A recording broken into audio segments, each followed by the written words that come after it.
Movie के starting scene में हम दो भाइयों को देखते हैं जिसमें बड़े भाई का नाम बिल होता है और वो अपने छोटे भाई को कागज की एक बोट बनाकर देता है क्योंकि बाहर बारिश आ रही थी। बिल का छोटा भाई उस बोट को लेकर बाहर बारिश में खेलने जाता है और तभी उस बच्चे की बोट पानी में बहते बहते एक सीवर में चली जाती है और जब वो बच्चा अपनी बोट को ढूंढने के लिए उस सीवर के पास जाता है तब हम फर्स्ट टाइम पेनीवाइज को वहाँ पर देखते हैं। पेनीवाइज उस बच्चे को उसकी बोट रिटर्न करने के बहाने उसे अपने पास बुलाता है और उसके पास आते ही वो उसका एक हाथ ही खा लेता है। इस इंसिडेंट के बाद उस बच्चे का कुछ भी पता नहीं चलता कि वो कहाँ गया है और सब लोग ये समझते हैं कि वो मिसिंग हो गया। इसके बाद हम एक लड़के माइक को देखते हैं जो एक शीप हाउस में होता है और उसे कहा जाता है कि वो एक भेड़ को शूट करे, लेकिन वो ये नहीं कर पाता, लेकिन उसे ऐसा करना था क्योंकि ये उसका फैमिली बिजनेस था। फिर हम स्कूल में स्टूडेंट्स को देखते हैं और वहीं पर एक लड़की बेवर्ली को देखते हैं जिसकी क्लास फेलो उसे काफी तंग करती है। सब बच्चे वेकेशन स्टार्ट होने की वजह से काफी एक्साइटेड होते हैं और वहीं पर हम एक लेडी को देखते हैं जो अपनी मिसिंग बच्ची को वहाँ पर ढूंढने आई थी। वहाँ पर एक लड़का हेनरी भी था जो नेचर वाइज काफी इल मैनर्ड था और वो बिल और उसके बाकी फ्रेंड्स को काफी तंग किया करता था। और वहीं पर हम बेवर्ली की बेस्ट फ्रेंड बेन को भी देखते हैं, वो दोनों आपस में काफी अच्छे फ्रेंड्स होते हैं। दूसरी तरफ बिल जब स्कूल से घर वापस आता है तब उसके फादर उसे काफी डांटा क्योंकि बिल समझता था कि उसका छोटा भाई अभी भी जिंदा है जो सीवर में गिरकर वहाँ से गुजरकर उस जगह पर गिर गया होगा जहाँ पर उसका डेड एंड होता है। लेकिन उसके फादर उसे समझाते हैं कि वो मर चुका और वो ये सब कुछ करना बंद कर दे क्योंकि इससे उसकी मदर को काफी दुख होगा। माइक जब मीट डिलीवर कर रहा होता है तब वहाँ पर उसे एक डोर मिलता है और उसके पीछे वो काफी अजीबोगरीब चीजें महसूस करता है। उस डोर के पीछे से काफी लोगों के शाउट करने की आवाजें आती है और बहुत से हाथ भी बाहर निकलते हैं और फिर तभी अचानक से वो डोर खुद ब खुद ओपन हो जाता है और वहाँ पर माइक पेनीवाइज को देखता है। इतनी ही देर में हेनरी अपने फ्रेंड्स के साथ वहाँ पर आता है और माइक को टीज करके वहाँ से चला जाता है। बिल का एक फ्रेंड अपने फादर के ऑफिस में बुक रखने के लिए जाता है और वहाँ पर वो एक बहुत डरावनी औरत की पेंटिंग देखता है जिससे वो अक्सर डर जाया करता है। उसे डराने वाला कोई और नहीं बल्कि पेनीवाइज था जो सबको उनके डर से ही डराता था और उन चीजों से जिनसे वो डरते हैं। बिल अपने फ्रेंड्स को लेकर सीवर के डेड एंड की तरफ जा रहा होता है और बेन लाइब्रेरी में बैठकर पोएट्री लिखता है और साथ ही एक जगह डेयरी की हिस्ट्री भी पढ़ रहा होता है जो असल में वही जगह थी। उस हिस्ट्री में उसे डेयरी में होने वाले सारे इंसिडेंट के बारे में इंफॉर्मेशन मिलती है और वो इंसिडेंट्स लोगों की डेथ के बारे में थी, यानी बहुत से लोगों की डेथ हो गई थी। और फिर बेन को हेलुसिनेशन स्टार्ट हो जाती है और उसके साथ ये कोई और नहीं बल्कि पेनीवाइज ही कर रहा था और बेन को वहाँ पर एक बैलून भी उड़ता हुआ नजर आता है जो और किसी को नजर नहीं आ रहा होता। बेन जब उस बैलून के पीछे जाता है तब उसे वहाँ पर बहुत सारे ईस्टर एग्स मिलते हैं और उन्हें फॉलो करते करते वो लाइब्रेरी तक पहुँच जाता है और तभी एक आधा जला सर कटा इंसान बेन पर हमला करने के लिए उसकी तरफ बढ़ता है,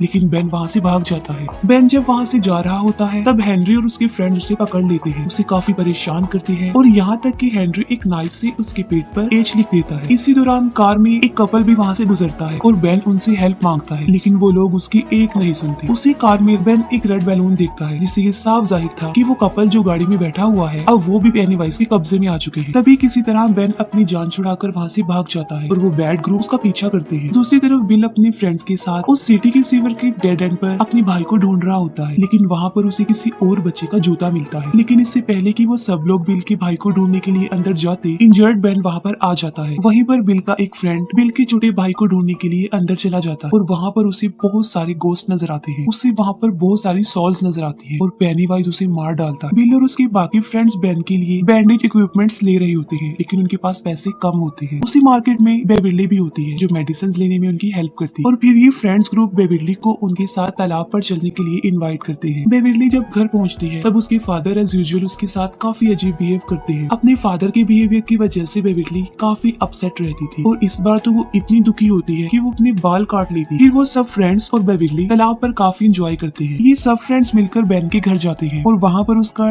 डेरी टाउन से रिलेटेड हिस्ट्री कलेक्शन देखते हैं। बेन उन्हें बताता है कि जो लोग इस सिटी में रहा करते थे एक एक करके वो वहाँ से गायब होते रहे, लेकिन अजीब बात तो ये है कि लोगों के गायब होने का कोई भी रीजन, उनकी डेड बॉडी या कोई भी निशान नहीं मिला। बस सिर्फ उस सिटी में ही एक कुएं के पास मरे हुए लोगों के कपड़े थे जो खून से भरे हुए थे और वहाँ पर खून खराबा आम हो गया, लेकिन उसके पीछे ये पता नहीं चल सका कि ये कौन कर रहा हो। फिर हम बिल के फ्रेंड एडी को देखते हैं जो स्कूल से घर की तरफ जा रहा होता है और रास्ते में वो एक बहुत पुराने घर के सामने से गुजरता है और ठीक उसी वक्त उसकी मेडिसिन लेने का टाइम भी हो जाता है और एडी वहाँ पर रुककर अपनी मेडिसिन लेने लगता है और तभी एडी को उस घर से किसी की आवाजें सुनाई देती है। वो आवाजें सुनकर एडी काफी घबरा जाता है, वो वहाँ से जाने लगता है। तभी घबराहट के आलम में उसकी मेडिसिन उसके हाथों से गिर जाती है। एडी जब अपनी मेडिसिन उठा रहा होता है तभी वहाँ पर एक बदसूरत काफी गंदा और बीमार आदमी आकर उसे डराता है और उसे डराते डराते वो उस पुराने घर की तरफ ले जा रहा होता है, लेकिन एडी भागकर उस घर के पीछे पीछे चला जाता है और एडी को वहाँ पर पेनीवाइज नजर आता है। एडी वहाँ से भाग जाता है। बेविल्ली जब घर आती है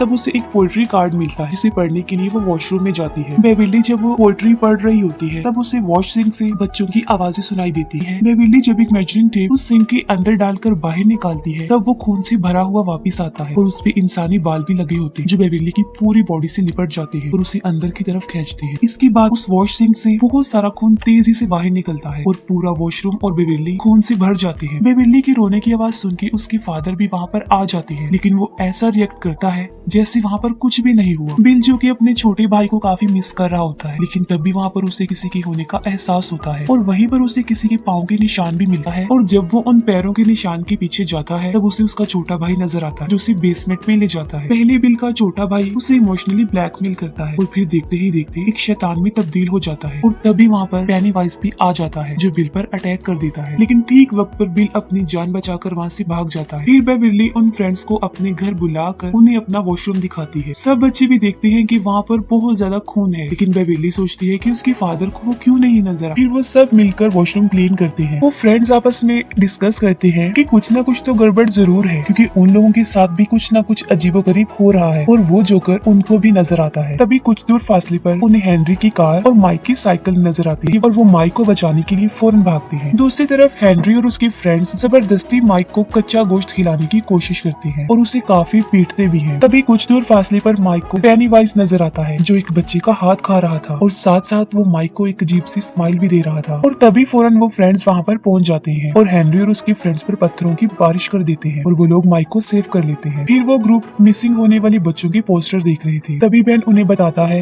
कि उसने डेरी टाउन के बारे में दोबारा से पढ़ा है। वो कहता है कि मुझे पता चला है कि डेरी टाउन में हर 27 साल बाद ऐसे इंसिडेंट्स होते रहते हैं। उन इंसिडेंट्स में लोग गायब होते हैं और ज्यादातर बच्चे, और ऐसा पहले तो कुछ अरसे तक चलता रहता है लेकिन फिर अचानक से बंद हो जाता है और फिर 27 सालों बाद ऐसा होने लगता है। वो लोग ये समझ आते हैं कि कोई तो है जो 27 साल बाद आ जाता है और बच्चों को पकड़कर खा जाता है और इतना ज्यादा शिकार करने के बाद 27 सालों तक वो बिल्कुल रिलैक्स हो जाता है और साथ में वो ये बात भी समझ जाते हैं कि वो बच्चों के सामने उन्हें उसी रूप में आकर डराता है जिससे वो सबसे ज्यादा डरते हैं और जाहिर है तकरीबन सब बच्चे ही जोकर से डरते हैं। बिल सबको अपने घर ले जाता है और उन्हें डेरी टाउन का मैप दिखाता है। मैप देखकर उन लोगों को पता चलता है कि जहाँ जहाँ वो इंसिडेंट्स हुए थे वो जमीन के नीचे एक गटर से जुड़े हुए हैं और ये सारे गटर एक ही जगह पर आकर आपस में मिलते हैं और वो कुआं है जो उसी पुराने घर में था। वो बच्चे फौरन ये समझ जाते हैं कि पेनीवाइज वहीं पर रहता है उसी पुराने घर के कुएं में। तभी एडी इन बातों से काफी डर जाता है और वो सब कुछ बंद करने के लिए कहता है, लेकिन अचानक से प्रोजेक्टर अपने आप ऑन हो जाता है और पिक्चर्स खुद ब खुद चेंज होने लगती है। ये देखकर वो लोग काफी घबरा जाते हैं, काफी डर भी जाते हैं और तभी उन पिक्चर्स में बिल के छोटे भाई की पिक्चर भी आती है और तभी फौरन पेनीवाइज भी एक पिक्चर की सूरत में उनके सामने आता है और तभी पेनीवाइज उस फोटो से निकलकर उन बच्चों को डराता है। वो सारे बच्चे काफी डर जाते हैं, लेकिन बिल डिसाइड करता है कि वो उस पुराने खंडर वाले कुएं में जाएंगे और पेनीवाइज का मुकाबला करेंगे। वो सब बच्चे बिल की बात मानकर उसके पीछे पीछे उस घर में जाते हैं। बिल कहता है कि हमें उसका मुकाबला करते हुए उसे रोकना चाहिए, वरना ये सिलसिला ऐसे ही चलता रहेगा और हो सकता है कि नेक्स्ट उनमें से ही कोई हो जो मिसिंग हो जाए और उस जोकर का शिकार बन जाए। और जब वो लोग उस घर के अंदर जाते हैं तो पेनीवाइज उन्हें विजन दिखाता है और एक दूसरे से अलग कर देता है। एडी फिर से उस क्रीपी आदमी से डरकर ऊपर से नीचे गिर जाता है और काफी इंजर्ड हो जाता है। उन फ्रेंड्स में बिल का फ्रेंड रिची जो एक रूम में बंद हो जाता है और वहाँ पर बहुत सारे जोकर्स थे और तभी वहाँ पर पेनीवाइज आ जाता है, लेकिन इससे पहले कि वो रिची को कोई नुकसान पहुंचाता बिल बिल्कुल ठीक वक्त पर दरवाजा खोलकर उसे बचा लेता है और फिर पेनीवाइज एडी के पास जाता है। लेकिन इससे पहले कि पेनीवाइज एडी को डराकर मार देता, बिल और रिची वहाँ पर पहुंच जाते हैं और पेनीवाइज उन दोनों पर ही अटैक कर देता है और तभी बेविल्ली एक लोहे के रॉड को पेनीवाइज के सर में दे मारती है जिससे वो जख्मी हो जाता है। लेकिन इसके बावजूद भी वो बच्चों को डराने से बाज नहीं आता। वो उन्हें काफी डराता है और अपने बड़े बड़े नाखूनों से वो बेन को जख्मी कर देता है। लेकिन वो सारे बच्चे वहाँ पर एक साथ थे और पेनीवाइज भी इंजर्ड था, तो वो उन्हें कोई नुकसान पहुंचाए बगैर ही वहाँ से चला जाता है। तभी बिल उसका पीछा करता है और उसे उस कुएं में जाते हुए देख लेता है और तभी वो सब बच्चे उस घर से अपनी जान बचाकर भाग जाते हैं। बिल अपने फ्रेंड्स को कहता है कि वो दोबारा से उस घर में जाएंगे, लेकिन अब वो पूरी तैयारी से आएंगे और बड़ी बहादुरी से वो पेनीवाइज का मुकाबला करेंगे। लेकिन बेविल्ली के अलावा कोई भी उसकी ये बात मानने के लिए एग्री नहीं होता। वो कहते हैं कि वो लोग वापस वहाँ पर नहीं जाएंगे। बिल का फ्रेंड रिची जब उसे कहता है कि उसका भाई अब मर चुका है, बिल को इस बात पर गुस्सा आ जाता है और उन दोनों में लड़ाई हो जाती है और वो ग्रुप आपस में बिखर जाता है। बेविल्ली उन्हें काफी समझाती है कि पेनीवाइज यही चाहता है कि वो सब एक दूसरे से अलग हो जाएं, क्योंकि उसे पता है कि अगर वो साथ रहे तो वो उसका मुकाबला कर लेंगे। लेकिन बेविल्ली की ये बात कोई नहीं सुनी। दूसरी तरफ हेनरी को अपने घर के पास रखे गए लेटर बॉक्स के ऊपर एक रेड बैलून उड़ता हुआ नजर आता है, जो पेनीवाइज के वहाँ होने का साइन था। जब उस बॉक्स को ओपन करता है तब उसे वहाँ पर एक नाइफ मिलता है। ये नाइफ उसी का था जो जंगल में गिर गया था जब वो बेन के पीछे भागा था। हेनरी जब उस चाकू को ले लेता है तब वो पूरी तरह से पेनीवाइज के कंट्रोल में आ चुका होता है। पेनीवाइज हेनरी को बहुत फोर्स करता है कि वो अपने फादर को जान से मार डाले, जबकि हेनरी सच में पेनीवाइज के बहुत ज्यादा कब्जे में आ चुका था और वो सच में ही अपने फादर को जान से मार डालता है जब वो सो रहे होते हैं। बेविल्ली के डैड अग्रेसिव होकर उसके साथ जबरदस्ती करने की कोशिश करती है। बेविल्ली अपने फादर को टांग मार के वहाँ से भाग जाती है और खुद को वॉशरूम में बंद कर लेती है, लेकिन बेविल्ली का फादर बाथरूम के दरवाजे को तोड़कर अंदर घुस जाता है। अपनी जान बचाने के लिए बेविल्ली सिंक अपने फादर के सर में मार देती है, जिससे वो इंजर्ड होकर बेहोश हो जाता है। दूसरी तरफ बिल बेविल्ली को ढूंढते ढूंढते उसके घर तक चला जाता है, जहाँ पर उसे उसके फादर की डेड बॉडी के साथ दीवारों पर पेनीवाइज का मैसेज मिलता है। वहाँ पर लिखा होता है कि you die if you try. Bill अपने सब फ्रेंड्स को बताता है कि पेनीवाइज बेविल्ली को ले गया है और वो बेविल्ली को बचाने के लिए फिर से एक हो जाते हैं और फिर वो लोग दोबारा से उस घर में आते हैं, लेकिन इस बार वो अपनी पूरी तैयारी से पेनीवाइज का मुकाबला करने के लिए हथियार भी अपने साथ लाए होते हैं। दूसरी तरफ बेविल्ली के ऊपर खून के कुछ कतरे गिरते हैं, जिससे वो होश में आती है और वो देखती है कि वो एक गटर में है, जहाँ पर कचरे का एक बहुत बड़ा ढेर काफी ऊंचाई तक लगा होता है और वहाँ पर बच्चों की डेड बॉडीज भी हवा में फ्लाई करती है। तब बेविल्ली वहाँ से भागने की कोशिश करती है, लेकिन पेनीवाइज उस पर अटैक कर देता है और उसे काफी डराता है, लेकिन बेविल्ली नहीं डरती। बेविल्ली बड़ी बहादुरी से उसका मुकाबला करती है। पेनीवाइज जब दिखता है कि वो उसे नहीं डर रही तो वो उसे उसका असली रूप दिखाता है और वो पेनीवाइज की एक डेड लाइट भी थी। उसे देख बेविल्ली फौरन बेहोश हो जाती है। सारे बच्चे कुएं से नीचे उतर जाते हैं, लेकिन सबसे लास्ट में जब माइक की बारी आती है तब हेनरी उस पर अटैक कर देता है। उसे मारने की कोशिश करता है, लेकिन माइक उसका मुकाबला करके कुएं से उसे काफी नीचे गिरा देता है। वो लोग जब नीचे उतर रहे होते हैं तब उनका एक फ्रेंड उनसे बिछड़ जाता है और यहाँ पर पेनीवाइज उस भयानक पेंटिंग वाली औरत की सूरत में उस पर अटैक कर देता है। बाकी फ्रेंड्स अपने उस दोस्त को ढूंढने के लिए वहाँ पर पहुँच जाते हैं, लेकिन इससे पहले कि पेनीवाइज उसे जान से मार डालता वो सब वहाँ पर पहुँच जाते हैं और पेनीवाइज वहाँ से भाग जाता है और तभी बिल को अपना छोटा भाई भी वहाँ पर नजर आता है, जिसको फॉलो करते हुए वो बिल्कुल उसी जगह पर पहुँच जाता है जहाँ पर बेविल्ली भी थी। बेविल्ली हवा में लटकी हुई थी और बिल उसे नीचे लाने की कोशिश करता है और फिर बिल अपने भाई के पास चला जाता है। तभी बाकी फ्रेंड्स वहाँ पर आ जाते हैं और सब मिलकर बेविल्ली को नीचे उतारते हैं, लेकिन बेविल्ली होश में नहीं थी। वो सब उसे होश में लाने की कोशिश करते हैं, लेकिन स्टिल वो होश में नहीं आती। फिर बेन बेविल्ली को हग करता है क्योंकि वो उसे लाइक करता था, तो इसी वजह से बेविल्ली पेनीवाइज के ट्रैप से बाहर आ जाती है और बिल्कुल होश में आ जाती है। पेनीवाइज बिल को उसके छोटे भाई के रूप में काफी इमोशनली ब्लैकमेल करता है और उसे अपने साथ घर ले जाने के लिए भी कहता है। बिल उसकी बातें सुनकर रोता है और कहता है कि मैं जानता हूँ कि तुम मेरे भाई नहीं हो, और वो उसे गन से शूट कर देता है और फिर पेनीवाइज अपने असली रूप में आकर उन सब पर अटैक कर देता है। वो सब बच्चे